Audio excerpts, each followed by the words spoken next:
We may dream of finding out we had a long-lost wealthy uncle that left us millions, and it seems like the wealthy lead a charmed and privileged life, but they're not immune to tragedy, and sometimes their fortunes are the indirect or direct cause of it. This is Heirs and Heiresses, when fortune becomes misfortune. Before I continue, I want to first give you a heads up. I didn't include any graphic photos, but this video does include some graphic details.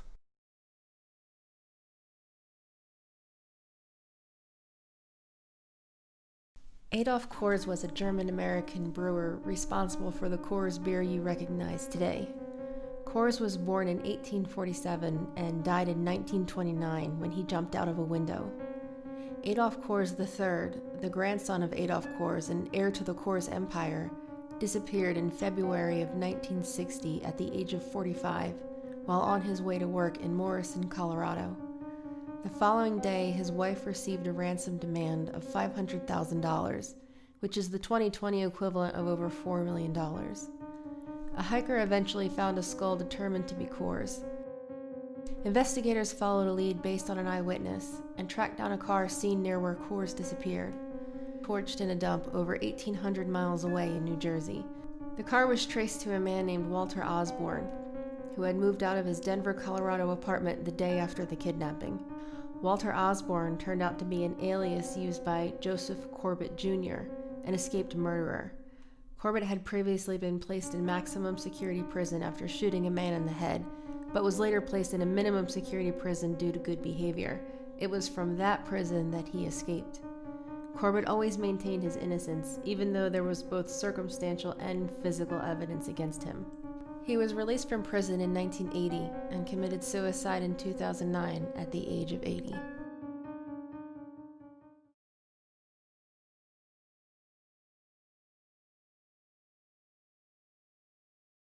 You may be familiar with this one because of its extensive media coverage.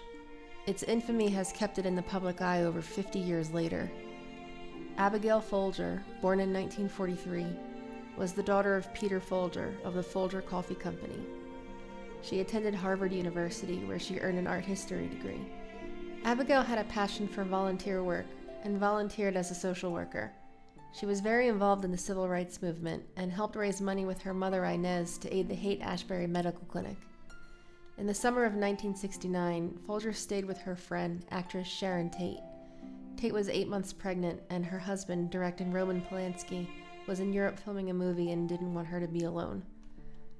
Folger and Tate, as well as Wojtek Frykowski, Abigail's boyfriend, Jay Sebring, a Hollywood hairdresser and close friend of Sharon, and Stephen Parent, who was visiting the caretaker of the home, were murdered by 3 members of the Manson family that night. The women of the Manson family sought treatment at the Haight-Ashbury Medical Clinic around the same time Abigail was helping her mother raise funds to support it. This is a coincidence, although coincidences and connections regarding the Manson family could be a topic for an entirely separate video. Manson devotees Patricia Krenwinkel and Tex Watson, who are still in prison for murder, stabbed Abigail Folger 28 times on the night of August 8, 1969. Folger's 26th birthday would have been August 11th, and her funeral was August 13th.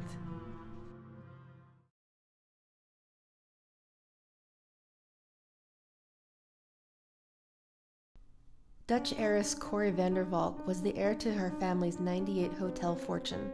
She was living with her husband Nico, but was separated from him and in the process of divorcing him.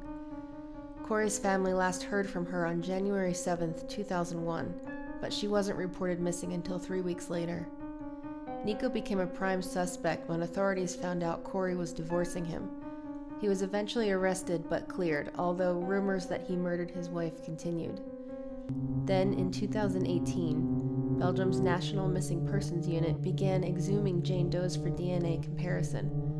One of the first ones they tested was an unidentified woman who threw herself in front of a train on January 7, 2001. Because Corrie hadn't been reported missing for 3 weeks, and because the body had been mangled beyond recognition, countries hadn't connected the two.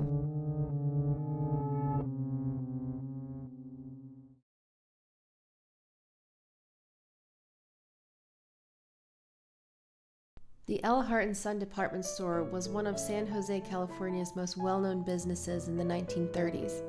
L. Hart was run by Alex J. Hart Sr., who had taken over the business originally started by his father, Leopold Hart. Alex, also known as AJ, planned on his son, 22-year-old Brooke Hart, to take on the business. Brooke worked in the department store and was well known and well liked in the community. After graduating from Santa Clara University, AJ made Brooke junior vice president and started preparing Brooke for eventually taking over the business. On November 9, 1933, Brooke was supposed to pick up his father from a Chamber of Commerce meeting but didn't show. This was very out of character for Brooke, and his family contacted the police to see if he had been involved in an automobile accident. That night, the family received an anonymous phone call demanding a ransom of $40,000, which is the 2020 equivalent of over $790,000. The U.S. Division of Investigation, which was the precursor to the FBI, was brought in to investigate. The kidnapper or kidnappers kept in contact with the family trying to arrange a ransom drop-off. On November 16th, a call from the kidnapper was traced to a payphone 150 feet away from the police station where they found and arrested Thomas Harold Thurmond. Thurmond said he had an accomplice, an unemployed salesman named John Holmes. According to the men's confessions, they had planned the kidnapping 6 weeks earlier.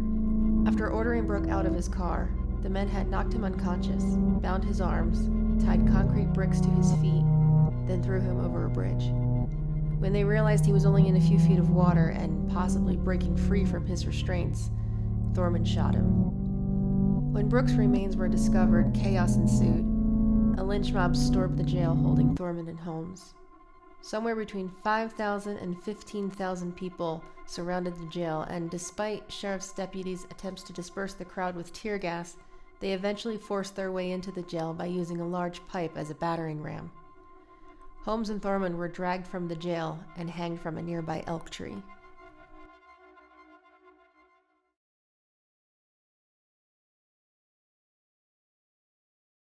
The Fontainebleau Miami Beach, also known as Fontainebleau Hotel, is a luxury hotel in Miami Beach, Florida. The hotel was opened in 1954 by Ben Novak. Ben Novak had two sons, Ronald Novak and Ben Novak Jr. In April of 2009, Ben Jr.'s 87-year-old mother Bernice was found dead in her garage in Fort Lauderdale, Florida, but it was originally ruled that she died from an accidental fall. 3 months later, her death was investigated because her son, Ben Jr., 53, was found bludgeoned and suffocated to death in a Hilton penthouse suite in Rye Brook, New York. Novak's eyes had been gouged out. Ben Jr.'s wife, Narcy Novak, her brother, Cristobal Valise, and 3 men he had enlisted for help were arrested for the murders. The defense blamed Narcy's daughter from a previous marriage, May Abad, saying she wanted to collect Ben Novak Jr.'s multi-million-dollar estate, as well as his collection of Batman memorabilia. The prosecution argued that Narcy killed her husband because she believed he was going to leave her for his mistress, porn actress Rebecca Bliss, and that a prenuptial agreement would have left her with $65,000 instead of a bulk of the multi-million-dollar estate. Since someone cannot legally inherit anything from someone they murdered, the estate is expected to go to May Abad.